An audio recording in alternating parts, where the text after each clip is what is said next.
नमस्कार, मैं हूं अमृता निमेश जैन और आप देख रहे हैं अनादि टीवी। बुलेटिन की शुरुआत करेंगे। छत्तीसगढ़ के पूर्व मुख्यमंत्री रमन सिंह ने बड़ा बयान दिया है। रमन सिंह ने कहा है कि वर्ष 2023 के विधानसभा चुनाव में भाजपा सीएम के चेहरे के बिना उतरेगी। मुख्यमंत्री का फैसला चुनाव बाद किया जाएगा। भानुप्रतापपुर में प्रत्याशी के चुनाव अभियान में शामिल होने जा रहे रमन सिंह के बयान से स्पष्ट है कि छत्तीसगढ़ में भी भाजपा मोदी के नाम पर चुनाव लड़ेगी। रमन सिंह का कहना है कि जनता भूपेश सरकार को सबक सिखाना चाहती है। उन्होंने कहा कि किसान, मजदूर, महिला, अनुसूचित जनजाति, पिछड़ा वर्ग सभी परेशान है, इसलिए छत्तीसगढ़ में सत्ता परिवर्तन होगा।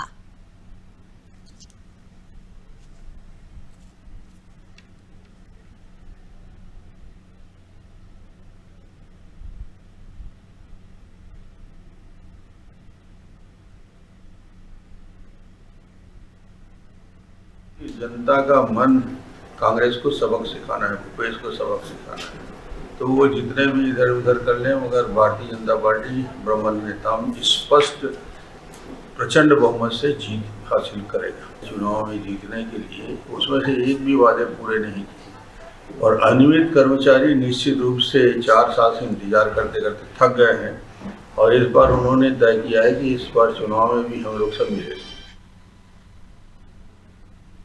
तो आपको बता दें, पूर्व सीएम रमन सिंह का बयान सामने आया। भानुप्रताप में प्रत्याशी के चुनाव अभियान में शामिल होने जा रहे हैं और इस बार के चुनाव में उन्होंने ये कहा है कि जनता का मन स्पष्ट है कि भूपेश सरकार को सबक सिखाना चाहती है। आम आदमी पार्टी और जनता कांग्रेस मैदान में नहीं है तो इसका फायदा किसको मिलेगा? इस सवाल पर पूर्व मुख्यमंत्री डॉक्टर रमन सिंह ने कहा कि इस बार के चुनाव में जनता के मन बना लिया है कि कांग्रेस को सबक सिखाना है। कितना भी इधर उधर कर ले, लेकिन बीजेपी ही जीत कर आएगी। आरक्षण के चलते बहुत सारे छात्र परेशान हैं, नियुक्तियां रुकी हुई हैं। सरकार ने सभी वर्गों को परेशान करके रखा हुआ है। किसान, मजदूर, महिला, अनुसूचित जनजाति, पिछड़ा वर्ग परेशान है। सबका बदला। इस चुनाव में वोटों में परिवर्तन होगा। चुनाव जीतने के लिए जितना वादा किया है सरकार ने, उसमें से एक भी वादे पूरे नहीं किए हैं। अनियमित कर्मचारी पिछले 4 साल से इंतजार करते करते थक गए। हमने देखा था किस तरह से लगातार कर्मचारी वर्ग है जो वो हड़ताल कर रहा था, लेकिन सरकार ने उसकी अनदेखी करते हुए इनका वेतन काट लिया था, जिसके बाद कहीं ना कहीं कर्मचारियों में निराशा बनी हुई है। अब देखने वाली बात होगी जिन मुद्दों को लेकर बीजेपी इस बार उपचुनाव लड़ने जा रही है, इसका फायदा किसको मिलता है? क्योंकि एक तरफ कांग्रेस की ओर से सावित्री मडावी को कहीं ना कहीं जनता की सहानुभूति मिलेगी, तो इस बार बीजेपी के लिए राह आसान नहीं होगी कहीं ना कहीं।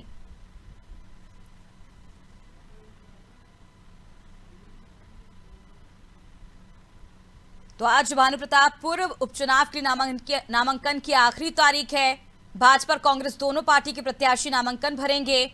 भाजपा से ब्रह्मानंद नेताम नामांकन भरेंगे तो वहीं कांग्रेस से सावित्री मडावी नामांकन भरेंगे। इसके साथ ही दोनों ही दलों का आज शक्ति प्रदर्शन होगा, तो दोनों ही दल आज आमने सामने होंगे। ये भी जानकारी आप तक पहुंचा दें कि भानुप्रतापपुर उपचुनाव के नामांकन का आज आखिरी दिन है, जिसमें सभी दल आज पूरी ताकत के साथ नामांकन की प्रक्रिया पूरी करेंगे। जहां उपचुनाव में अब तक 56 नामांकन फॉर्म बिके हैं, तो वहीं 3 प्रत्याशियों ने अपना नामांकन फॉर्म जमा कर दिया है। आज भी फॉर्म के साथ कांग्रेस और भाजपा दोनों प्रत्याशी दल बल के साथ निर्वाचन कार्यालय पहुंचेंगे।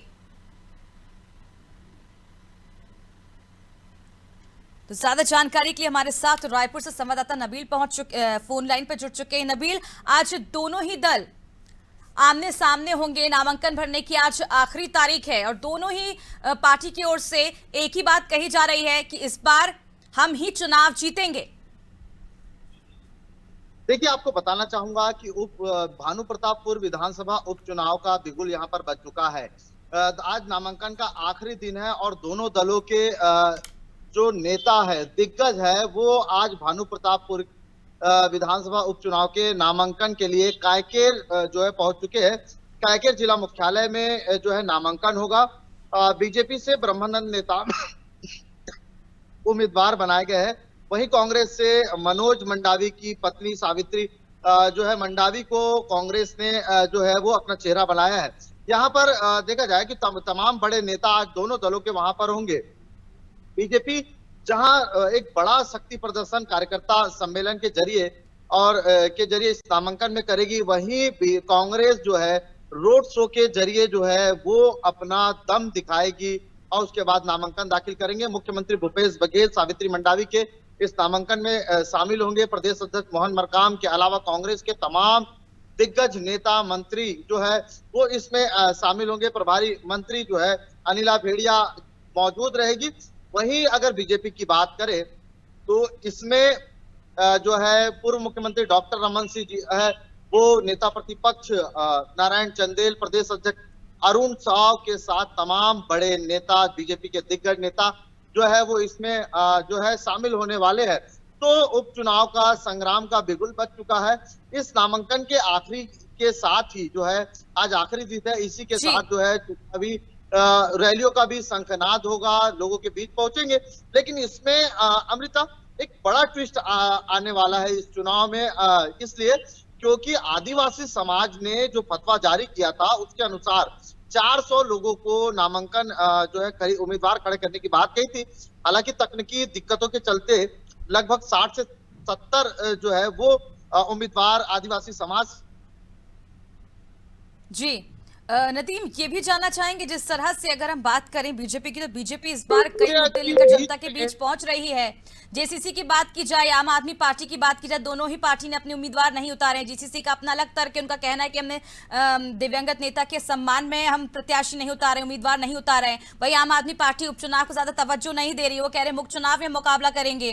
तो क्या लगता है कहीं ना कहीं जो बीजेपी लगातार ये बात कह रही है कि बीजेपी को इसका फायदा सीधे तौर पर मिलेगा, क्या लगता है, क्या कहती है वहां की जनता की मूड जो है वो क्या कह रहा है? जनता कांग्रेस की बात करें तो उन्होंने कांग्रेस को समर्थन दिया है। आम आदमी पार्टी ने जो है उपचुनाव में जो है वो अपना दिलचस्पी नहीं दिखाई है, क्योंकि उपचुनाव में दिलचस्पी नहीं दिखाने की बात कही है।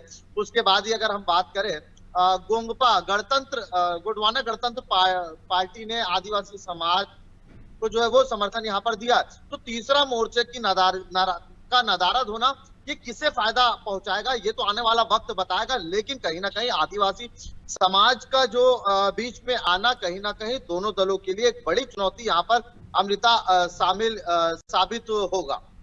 नदीम, ये भी कांग्रेस तरफ से दावा किया जा रहा है कि चाहे जीसीसी की बात करें, आम आदमी की बात की जाए, दोनों ही पार्टी ने जिस तरह से उम्मीदवार नहीं उतारा, अपने अपने तर्क पेश किए हैं, लेकिन कांग्रेस ये दावा कर रही है कि दोनों ही पार्टी डरी हुई है क्योंकि इनको जमीनी हकीकत पता है। देखिए निश्चित रूप से अभी तक के अगर हम चुनाव के अगर रिजल्ट की बात देखें, कांग्रेस की सरकार को लगभग 4 साल हो गए हैं। इन उपचुनाव में अगर हम देखें, मारवाही विधानसभा उपचुनाव अजीत जोगी के निधन के बाद कि अगर उपचुनाव की बात करें, इसके अलावा अगर हम क्या बोलते हैं राजनांदगांव क्षेत्र में जो है की बात करें, रायगढ़ विधानसभा खैरागढ़ विधानसभा उपचुनाव की अगर बात करें, और इसके अलावा जितने भी उपचुनाव यहाँ पर हुए हैं बस्तर में की अगर बात करें, तो कहीं ना कहीं इन तमाम जो है सीटों पे, इन तमाम उपचुनाव में जो है कांग्रेस के पाले में जाता हुआ नजर आया। और ये माना भी जाता है कि उपचुनाव का रिजल्ट सत्ता के जो है की ओर खिंचाव होता है और उसका पाला जो रिजल्ट है उनके पाले में जाता है। लेकिन यहाँ पर मनोज मंडावी के निधन के बाद जो है सहानुभूति के लिए जो उनकी पत्नी को टिकट दिया गया है, तो आने वाला वक्त ये बताएगा कि किसको कितना भारी पड़ेगा और किसके साथ जनता होगी।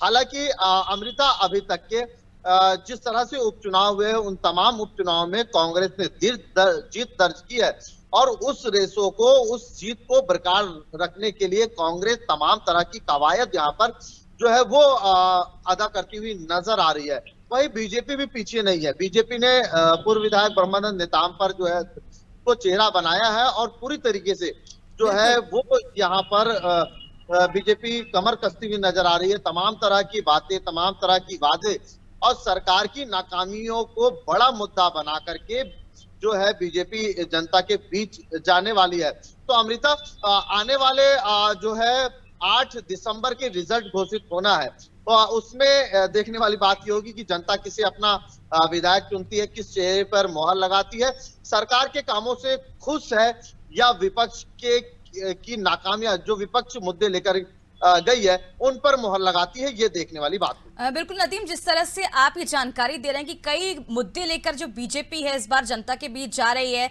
यहां तक कि ये भी नारा दिया गया है बीजेपी की ओर से कि आरक्षण, कांग्रेस हटाओ आरक्षण बचाओ। तो कई ऐसे मुद्दे हैं जो बड़े साबित हो सकते हैं, कहीं ना कहीं जनता को लुभा सकते हैं। लेकिन जिस तरह से हमने देखा पिछले दिनों दिवंगत मनोज मडावी की मृत्यु के बाद, उसके बाद जिस तरह से उनको टिकट दिया गया, तो कहीं ना कहीं जनता के अंदर सहानुभूति जरूर होगी, उसका वोट भी जरूर मिल सकता है। लेकिन और क्या कुछ मुद्दे हैं जो कांग्रेस की जो जनता के बीच लेकर पहुंचेंगे? देखिए, कांग्रेस के पास इस वक्त बड़ा मुद्दा है आरक्षण। आदिवासी आरक्षण से नाराज आदिवासियों ने जहां दरकिनार कर दिया है, वहीं विशेष सत्र बुला करके इस पूरे मामले में जो है विधेयक पारित करके आदिवासी समाज को लुभाने की कवायद यहाँ पर कांग्रेस कर रही है। उसके साथ ही सरकार ने साफ कहा था कि कांग्रेस की सरकार इस पूरे मामले में कानूनी लड़ाई लड़ेगी। तो कानूनी लड़ाई लड़ने के लिए जो है 3 देश के नामी वकीलों का पैनल तैयार करके जो है इस पूरे मामले की पैरवी करने की तैयारी में है। इसी के साथ ही जो है आदिवासी समाज से लगातार कांग्रेस सत्ता और संगठन जो है वो संपर्क बनाया हुआ है, और यही वजह है कि आदिवासी समाज को साधने के लिए की बात है। वहीं अगर देखें तो गौधन न्याय योजना, राजीव गांधी किसान न्याय योजना के जरिए जो किसानों को बोनस दिया जा रहा है, 10,000 प्रति एकड़ जो किसानों को जो है इनपुट सब्सिडी दी जा रही है, वो एक बड़ा मुद्दा कांग्रेस का है। इसके अलावा बस्तर जैसे क्षेत्र में जिस तरह से विकास हो रहा है और विकास की बात कांग्रेस कर रही है, वो एक बड़ा मुद्दा वहां पर होगा। और इसके अलावा कांग्रेस तमाम वो मुद्दे जो इन 4 सालों में सरकार में आने से पहले वादा किया था और उनको पूरा कर लिया है, वो तमाम बड़े मुद्दे लेकर के कांग्रेस जो है वो इनके बीच जाएगी। वहीं बीजेपी जो है शराबबंदी का एक बड़ा मुद्दा यहाँ पर जो है बीजेपी के पास है। आदिवासी आरक्षण एक बड़ा मुद्दा यहाँ पर बीजेपी जो है लेकर जाने वाली है, क्योंकि आदिवासी बहुल क्षेत्र बस्तर है और भानु प्रतापपुर है। तो यहाँ इन तमाम मुद्दों को बीजेपी भुनाने की, जहां कांग्रेस विकास की बात को लेकर के विकास और पूरे हुए वादों को लेकर के जनता के बीच जाएगी, वहीं बीजेपी सरकार की नाकामियां, सरकार की वादा खिलाफी और आदिवासी आरक्षण मुद्दे को लेकर के जनता के बीच अमृता जाने वाली। चलिए, बहुत बहुत शुक्रिया नदीम तमाम जानकारी को। देखिए लगातार जिन मुद्दों को लेकर इस बार बीजेपी उपचुनाव में उतरी है, उन्हीं मुद्दों को लेकर कहीं ना कहीं अब कांग्रेस भी कोशिश करेगी कि उन मुद्दों को सामने ना लाए, और कहीं ना कहीं इसका फायदा आने वाले चुनाव में कांग्रेस को जरूर मिले।